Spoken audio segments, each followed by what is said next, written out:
শুনলাম তুমি নাকি বাড়ি আসতেছো, কবে আসতেছো? এই তো যাবো 2-1 দিনের ভিতর। কেন, খুব খুশি খুশি দেখতেছি।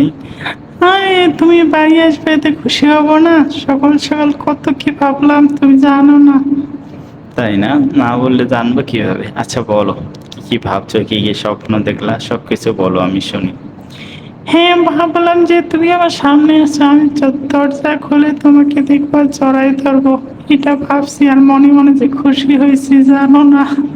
আল্লাহ, সত্যি আমিও এমনটা ভাবছি যে তোমাকে না বলে যাবো, যে দরজার সামনে খাড়া হব। তো মানে দরজার সামনে খাড়া হয়, দরজা নক করবো, তুমি বাইরে হওয়ার সাথে জড়াই ধরবো, এটা ভাবছি। দেখছো দুইজনের মধ্যে কতটা মিল, আমিও ঠিক এমনটাই ভাবছি। হ্যাঁ, আমাদের মধ্যে একটা মিল আছে বুঝছো, মাঝে মাঝে মনে হয় কি জানো, এই ভালোবাসা কখনোই শেষ হবে না।